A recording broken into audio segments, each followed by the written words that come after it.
comment créer un workflow de nurturing optimisé pour vos suivis de campagne et surtout pourquoi c'est important de le faire. Donc pour rappel, qu'est-ce que le nurturing? Le nurturing, ça va être le fait d'éduquer votre prospect sur ses problématiques ou sur vos services pour l'aider de passer d'un point A à un point B sur son processus d'achat.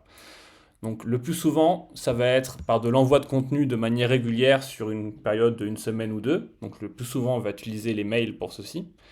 Et l'idée, ça va être dans ces mails d'inclure du contenu et ce qu'on appelle un appel à l'action. Donc en gros, imaginons votre campagne de nurturing va se concentrer sur tous vos leads qui ont téléchargé votre ebook et vous voulez que la prochaine action qu'ils effectuent soit de prendre rendez-vous avec votre commercial. Du coup, ils vont télécharger l'ebook, ils vont recevoir un mail avec le lien, des remerciements. 3 jours après, ils vont recevoir un autre mail qui va présenter votre entreprise, par exemple, et vous allez mettre dans ce mail un lien de prise de rendez-vous avec votre commercial. Donc, c'est très utile pour développer vos capacités de vente et accompagner vos prospects jusqu'au bout. Et le plus souvent, vous allez créer un workflow qui s'apparente à ça. Donc, on va déterminer quel lead est censé intégrer cette séquence de nurturing. Donc, dans l'exemple ici, ça va être tous les leads qui ont un lead statut open. Vous leur envoyez ce fameux premier mail, 3 jours d'attente, le mail numéro 2, on attend encore 3 jours, le mail numéro 3. Donc dans les apparences, ça fonctionne. Le problème, c'est que, comme on a dit, on veut pouvoir mesurer la performance de cette campagne. Et la performance d'une campagne de nurturing, elle se mesure à travers le taux de clic vers l'appel à l'action. En fait, avec ce format de workflow-là, vous allez juste pouvoir envoyer la bonne communication au bon lead sans pouvoir traquer ses résultats. Et en plus de ça, si jamais le lead il est déjà client durant cette phase de nurturing-là, il continuera à recevoir les mails. Donc ça offre une mauvaise expérience utilisateur et surtout, nous derrière, on ne peut pas du tout analyser ses résultats. Donc l'idée, ça va être de traquer les clics de chaque CTA, donc appel à l'action, qui compte dans notre campagne de nurturing. Donc pour ça, on va juste devoir créer une propriété de tracking pour chacun des call to action qu'on veut traquer. Donc j'en ai déjà créé 2 pour l'exemple. On va en créer un dernier ensemble pour être sûr que vous sachiez le faire. Donc on crée une propriété. C'est une contact activity parce qu'on va traquer l'activité d'un contact qui a cliqué sur tel ou tel bouton. Et on va l'appeler d'une manière mémorable.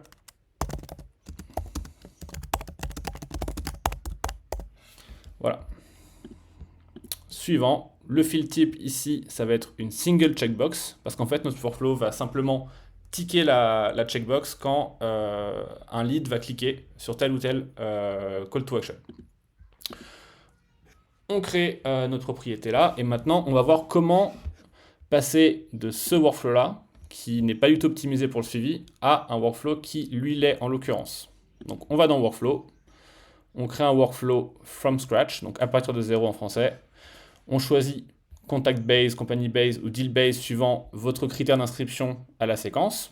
Dans le cas le plus courant, ça va être les workflows à base de contacts. Et on choisit workflow vide.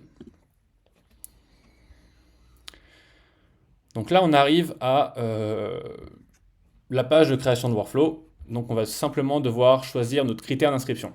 Donc ça va dépendre du type de campagne de nurturing que vous voulez faire. Nous, on va reprendre l'exemple du mauvais workflow en disant que tous les lead statuts qui sont open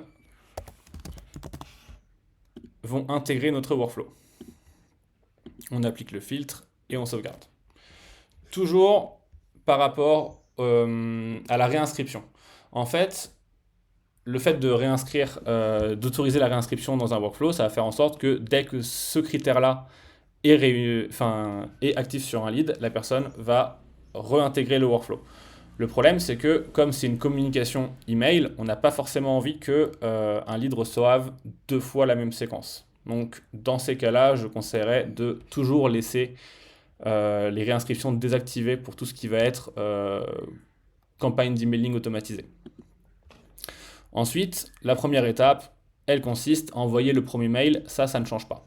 Donc on choisit son email, tuto email 1 France, on sauvegarde. Et maintenant, désolé, on va toujours ajouter un délai de 3 jours. Donc le délai, ça va dépendre de vos stratégies marketing et des éléments que vous aurez décidé pour construire votre nurturing. Ici, on prend 3 jours, c'est une date par défaut. Et maintenant, au lieu d'envoyer directement le second mail, on va effectuer des vérifications pour voir si la personne a cliqué ou pas. Pour ça, on va jouer avec les branches si alors. On va en créer une première qui va nous déterminer, qui va nous indiquer si le lead a cliqué sur n'importe quel lien ou s'il a répondu à l'email. Parce que si un prospect répond manuellement à votre email, vous avez peut-être envie de répondre à sa demande avant qu'il reçoive un nouveau email automatisé. Donc pour ce faire, on va dans Marketing Emails, on choisit son email, contact, click on a link, any link, on applique. Donc là, toutes les personnes qui ont cliqué sur n'importe quel lien de ce mail vont aller à gauche. Et tous ceux qui ont cliqué sur tous ceux qui n'ont pas cliqué vont aller à droite. On veut ajouter le fait que s'ils répondent à l'email, ils aillent à gauche également. On va cloner cette partie-là. Donc vous voyez, on a 2 fois click on any link et on va changer pour mettre le contact a répondu à l'email. Pourquoi on clone? C'est pour éviter de devoir rechercher le bon email, ça va plus vite. C'est plus pratique comme ça. Donc on sauvegarde et ici, qu'est-ce qu'on a? Les 2 chemins. Ici, a cliqué ou a répondu. Ici, n'a pas cliqué. Donc maintenant, on a vu qu'on voulait pouvoir identifier ceux qui ont cliqué sur le call to action principal qui est book a meeting. Donc, on va redéfinir une branche si alors. On va recopier un petit peu ce qui s'est fait sur l'étape d'au-dessus. Sauf que ici, au lieu de choisir tous les liens, on va choisir notre lien de réunion ou le lien que vous avez décidé comme call to action principal. On va également rajouter les personnes qui répondent parce que le but de cette branche-là, ça va être à la fois d'identifier les clics et surtout de les faire sortir de la séquence. On applique et on sauvegarde. Donc maintenant, on a ça. On a un mail qui est envoyé, on attend 3 jours. Au bout de 3 jours, on va regarder si le lead a cliqué sur n'importe quel lien ou a répondu. Si oui, il va aller là. On va regarder s'il a cliqué sur notre call to action principal ou s'il a cliqué sur un autre lien. Donc maintenant, ce qu'il faut faire, c'est assigner les propriétés de tracking qu'on a créées ensemble à ces branches-là pour pouvoir faire en sorte que le workflow tique la checkbox à chaque fois que cet événement se produit. Donc on clique sur ajouter une nouvelle action. Set property value et on va choisir les propriétés qu'on a créées. Donc ici, moi, je veux identifier ceux qui ont cliqué sur le lien de prise de rendez-vous. On choisit cette propriété-là et on va rentrer oui. Ensuite, pour ici, on va utiliser la propriété que je viens de créer avec vous, qui va être autre lien. Comme ça, on aura les 2 informations. Click over links. Yes, et voilà. Donc maintenant, comme je l'ai dit, ce qui va se passer, c'est que si les gens cliquent dans les 3 jours après l'envoi du mail, et ben, ces propriétés-là vont s'alimenter, et du coup, on pourra les utiliser pour faire des segmenting de listes, on pourra les utiliser pour nos reporting, et on pourra traquer efficacement nos campagnes. Si vous voulez avoir des jolis rapports qui montrent l'évolution du nombre de clics à travers le temps, n'hésitez pas à horodater ces propriétés. Donc comment horodater une propriété, je l'ai expliqué dans une autre vidéo que je mettrai en description. Maintenant qu'on a ça, on va vouloir vérifier si la personne est toujours pertinente pour recevoir notre communication. Donc dans cet exemple-là, on veut que tous les lead statuts qui sont open reçoivent la communication, mais que si il s'avère qu'ils sont définis en tant que non qualifiés, eh ben, ils ne reçoivent plus ces communications-là. Comment faire? On va recréer une branche si alors, qui elle va vérifier la pertinence. Donc on va retrouver list status et n'est pas unqualified. Ça va être une autre phase du list status natif à HubSpot. On applique et du coup, ceux qui ne sont pas non qualifiés vont aller là et ceux qui sont non qualifiés vont aller là. Ici, le workflow s'arrête. Et ici, on va pouvoir entamer notre deuxième mail. Maintenant, on se rend compte de quelque chose, c'est que si les gens ont cliqué, ok, la propriété se met à jour, mais par contre, ils sortent du workflow. Donc c'est le cas enfin c'est ce qu'on veut pour ceux qui ont cliqué ou qui ont répondu enfin qui ont cliqué sur prendre un rendez-vous ou qui ont répondu au mail.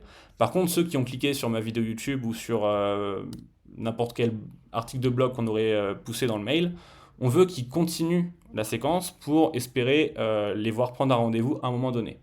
Donc pour ça, rien de plus simple, on clique sur Go to Other Action et on va sélectionner la phase de vérification qu'on a créée.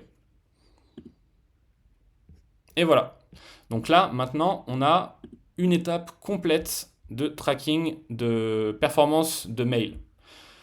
Par contre, vous allez me dire, bah, notre séquence, elle fait 3, 4, 5, 6 mails. On ne peut pas se permettre de faire ça à chaque fois. La bonne nouvelle, c'est que en fait, il faut le programmer que pour le premier mail. Maintenant, si vous voulez rajouter un mail, il vous suffit simplement d'aller au niveau du mail 1, action, cloner cette action et toutes celles d'après, et venir le placer du coup dans la branche de ceux qui sont encore pertinents pour recevoir la communication.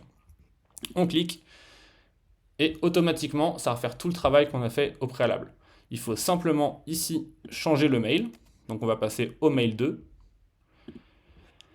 et dans les vérifications, il faut également changer... Ah oui.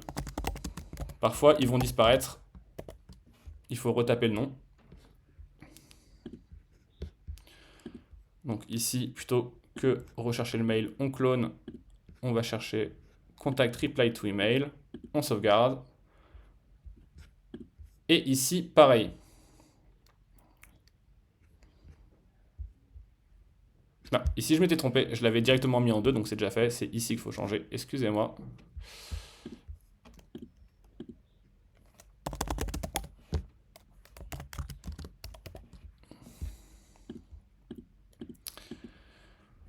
Donc voilà, en simplement 10 secondes, on a eu un deuxième mail ajouté. Pour ajouter le troisième, on recommence l'opération, on clone, on vient poser ici.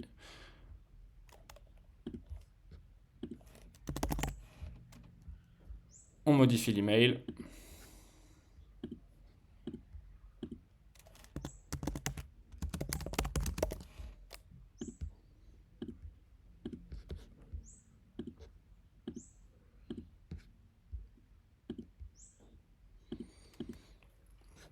Donc, techniquement, une fois qu'on a pris le coup de main de savoir où cliquer pour changer les mails, ça va très vite et ça vous permet vraiment d'avoir un meilleur retour sur vos campagnes.